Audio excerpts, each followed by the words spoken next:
Bonjour, bienvenue au jour 4. Vous écoutez le catéchisme en un an où vous rencontrez le plan de pure bonté de Dieu pour nous, comme il est révélé dans l'Écriture et transmis à travers la tradition de la foi catholique.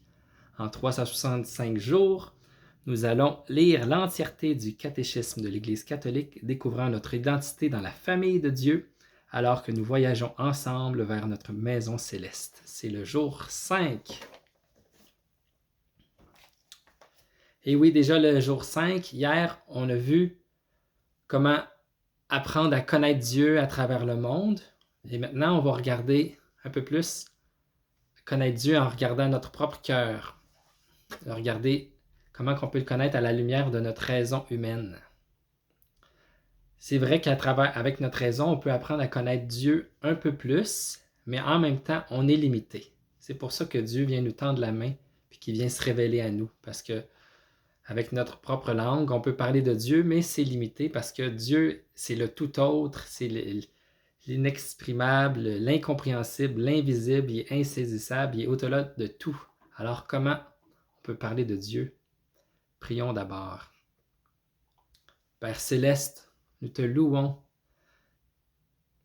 Toi qui es l'inexprimable, l'incompréhensible, l'invisible, l'insaisissable, tu es un mystère. Tu es le mystère des mystères. Viens nous dévoiler ton cœur. Tu viens nous révéler ton identité dans le monde que tu as créé, dans le cœur humain qui bat dans chacune de nos poitrines, dans nos esprits, dans nos intelligences, dans tout ce que tu as créé, Seigneur. Tout ce que tu as créé pointe vers toi.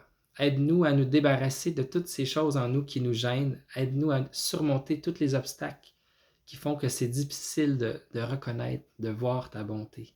Viens ouvrir nos cœurs, ouvrir nos esprits, nos intelligences. Non seulement pour t'aimer, pour te comprendre, mais vraiment aussi pour se laisser aimer. Nous te le demandons par le nom de Jésus. Amen. Au nom du Père, du Fils et du Saint-Esprit. Amen. Alors, on continue la troisième partie, la connaissance de Dieu selon l'Église, le numéro 36. La Sainte Église, notre Mère, tient et enseigne que Dieu, principe et fin de toutes choses, peut être connu avec certitude par la lumière naturelle de la raison humaine à partir des choses créées. C'est une citation du Concile Vatican II, le document sur la révélation. Sans cette capacité, l'homme ne pourrait accueillir la révélation de Dieu. L'homme a cette capacité parce qu'il est créé à l'image de Dieu. Le numéro 37. Dans les conditions historiques dans lesquelles il se trouve, l'homme éprouve cependant bien des difficultés pour connaître Dieu avec la seule lumière de sa raison. Et là, c'est une longue citation d'un texte d'une encyclique de Pie XII, Humani Generis. Bien que la raison humaine, en effet, à parler simplement, puisse vraiment, par ses forces et sa lumière naturelle, arriver à une connaissance vraie et certaine d'un Dieu personnel, protégeant et gouvernant le monde par sa providence, ainsi que d'une loi naturelle mise par le Créateur dans nos âmes, il y a cependant bien des obstacles empêchant cette même raison d'user efficacement et avec fruit de son pouvoir naturel. Car les vérités qui concernent Dieu et les hommes dépassent absolument l'ordre des choses sensibles. Et lorsqu'elles doivent se traduire en action et informer la vie, elles demandent qu'on se donne et qu'on se renonce. L'esprit humain, pour acquérir de semblables vérités, souffre difficulté de la part des sens et de l'imagination, ainsi que des mauvais désirs nés du péché originel. De là vient qu'en de telles matières, les hommes se persuadent facilement de la fausseté ou du moins de l'incertitude des choses dont ils ne voudraient pas qu'elles soient vraies. Le numéro 38. C'est pourquoi l'homme a besoin d'être éclairé par la révélation de Dieu. Non seulement sur ce qui dépasse son entendement, mais aussi sur les vérités religieuses et morales, qui de soi ne sont pas inaccessibles à la raison, afin qu'elles puissent être, dans l'état actuel du genre humain, connues de tous sans difficulté, avec une ferme certitude et sans mélange d'erreurs. La quatrième partie, comment parler de Dieu. Le numéro 39. En défendant la capacité de la raison humaine de connaître Dieu, l'Église exprime sa confiance en la possibilité de parler de Dieu à tous les hommes et avec tous les hommes.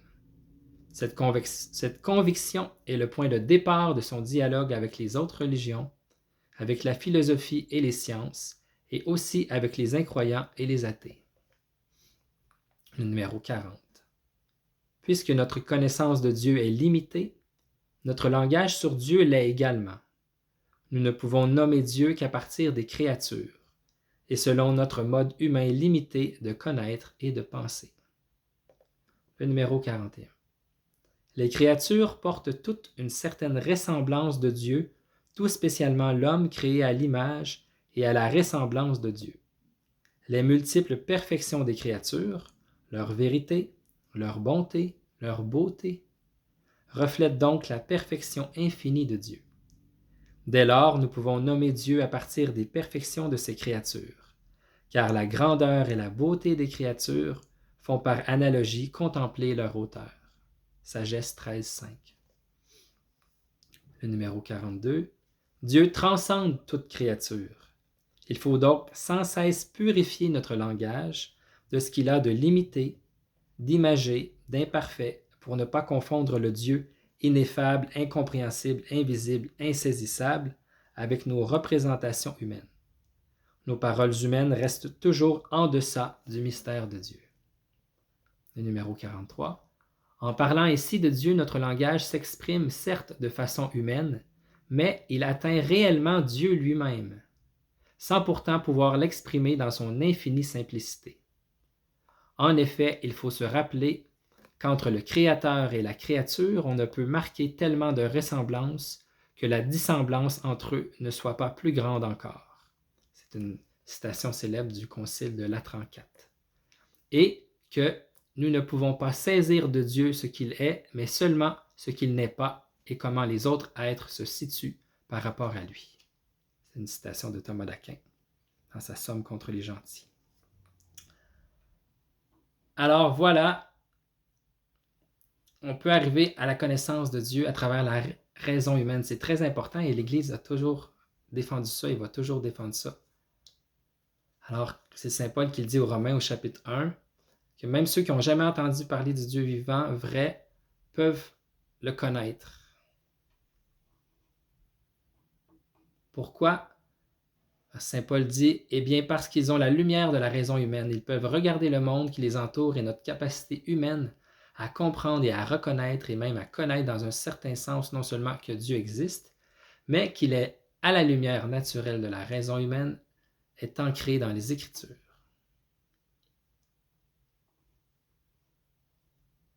Le numéro 36 dit, sans cette capacité de connaître Dieu, nous ne serions pas en mesure d'accueillir la révélation de Dieu. L'homme a cette capacité parce qu'il a été créé à l'image de Dieu. C'est beau le pape Pie XII qui nous dit que bien que la raison humaine soit à proprement parler vraiment capable, par sa propre puissance et sa lumière naturelle, d'atteindre une connaissance vraie et certaine du Dieu personnel unique qui veille et contrôle le monde par sa providence et la loi naturelle écrite dans nos cœurs par le Créateur, pourtant bien des obstacles empêchent la raison d'utiliser efficacement et fructueusement cette faculté innée. Car les vérités qui concernent les relations entre Dieu et l'homme transcendent entièrement l'ordre visible des choses. Et si elles se traduisent dans l'action humaine et l'influence, elles appellent l'abandon de soi et l'abnégation. Ça demande un don de soi et un renoncement à soi-même. C'est tellement vrai. Je peux savoir qui Dieu est, mais en même temps, je ne suis pas Dieu. C'est assez facile de se rendre compte que ça, que c'est pas nous Dieu. Pourtant, des fois, c'est ce qu'on entend aujourd'hui, mais on peut arriver à dire qui est Dieu, mais en même temps, ça appelle un abandon de soi puis une abnégation. Puis le cœur humain, ça, il n'a pas le goût. Il n'a pas le goût de se donner puis de se renoncer. Ah, ça ne nous tente pas tout le temps. L'esprit humain, à son tour, est entravé dans l'atteinte de ces vérités, non seulement par l'impact des sens et de l'imagination. C'est C.S. Lewis qui parle de comment la foi peut être une vertu dans son livre Mere Christianity. Je ne sais pas la traduction en française on dirait pur christianisme. Il dit « Je peux savoir que quelque chose est vrai et quand même ressentir de la peur. Je peux savoir qu'il n'y a pas de monstre sous le lit, mais je peux avoir ce moment où j'entends quelque chose et je pense « Ah, est-ce qu'il y a quelque chose? Attendez. »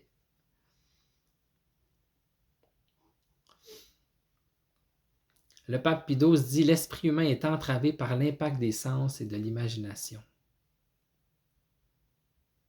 Je peux savoir qu'une chose est vraie et pourtant je peux m'imaginer que c'est faux. Je peux vouloir que ça soit pas vrai. Puis c'est ça qui dit que c'est à cause de nos appétits désordonnés qui sont les conséquences du péché originel. C'est ce qu'on va voir un peu plus tard. En fait, c'est que je veux des choses qui sont pas bonnes pour moi, ou alors je veux utiliser ce qui est bon pour moi, mais d'une façon qui est pas bonne pour moi ou pour les autres. C'est ce qu'on appelle les appétits désordonnés en nous. Puis c'est ce que Pie XII dit, qu'il arrive donc que les hommes en de telles matières se persuadent facilement que ce qu'ils ne voudraient pas être vrai est faux ou du moins douteux. C'est fou, hein? On ne veut pas que ça soit vrai, fait qu'on est facilement, on va se convaincre du contraire. Mais dans le fond, on en fait l'expérience tout le temps. Bon, la section suivante, comment qu'on parle de Dieu. L'Église dit que notre connaissance de Dieu est limitée. Même si c'est révélé à nous, on n'est pas encore arrivé à la révélation plénière de Dieu. Dieu est le tout autre, c'est lui qui est inexprimable, incompréhensible, invisible, insaisissable. Tous nos mots humains vont toujours être limités pour parler de Dieu.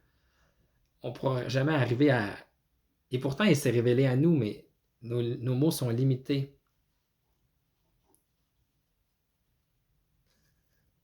Puis il y a une discussion entre, un athée et un chrétien. À un moment donné, l'athée, il y avait une discussion, l'athée a reconnu, il a dit « Ok, je peux reconnaître que votre Dieu existe peut-être, puis que de lui, tout découle. Mais il dit, si c'est vrai, c'est sûr qu'il est au-dessus de tout ce qu'on peut imaginer. » Puis le chrétien peut lui dire, ben oui, tu as vraiment raison, tout à fait. Il est au-dessus de tout. Et pourtant, c'est ça que dit le catéchisme, et pourtant, dans notre langue, on peut arriver à dire des choses de lui. Puis il s'est révélé à nous, c'est ce qu'on a vu en lisant la Bible dans les dernières années. Il s'est révélé dans des mots humains. Dans notre langage humain, c'est fou, lui qui était tout autre. Et pourtant, il se rabaisse à notre niveau. Il veut rentrer en relation avec nous. C'est extraordinaire. Lui qui était l'innommable, l'inexprimable, il choisit de se révéler dans un langage humain. Il s'abaisse. Et pourtant, on essaye de parler de lui avec des pauvres mots humains. Numéro 43 dit « Certes, en parlant ici de Dieu, notre langage abrite des modes d'expression humains. Néanmoins, cela atteint vraiment Dieu lui-même. » C'est beau, ça. Ça nous révèle vraiment quelque chose de Dieu. On peut arriver à toucher quand même qui est Dieu. Mais en même temps, on reconnaît que tous les mots qu'on peut dire sur Dieu, c'est souvent des analogies. Ça veut dire qu'il y a des similitudes, mais il y a encore beaucoup plus de similitudes. C'est ça la célèbre citation du Concile Latran IV. Ça dit qu'entre le Créateur et la créature, en fait, il y a beaucoup plus... il y a une similitude entre le Créateur et la créature, mais la dissimilitude, la différence est beaucoup plus grande. C'est un exemple qu'on peut dire quand Dieu est Père. Oui, Dieu est Père, mais il y a beaucoup plus de différence entre nos pères humains et Dieu le Père. Et l'image est faible et pauvre, parce que Dieu est Père avec un P majuscule, avec toute la perfection d'un Père. C'est ça, la dissemblance, la différence est beaucoup plus grande. Alors demain, ça va être un petit congé, ça va être plus court, ça va être la dernière section de En bref. On va avoir une moitié de journée, ça risque d'être beaucoup plus court. Alors, Frère Mike nous rappelle qu'il prie pour nous, prions pour lui, priez pour moi, prions les uns pour les autres. Alors, je vous dis à demain et j'ai hâte de vous revoir.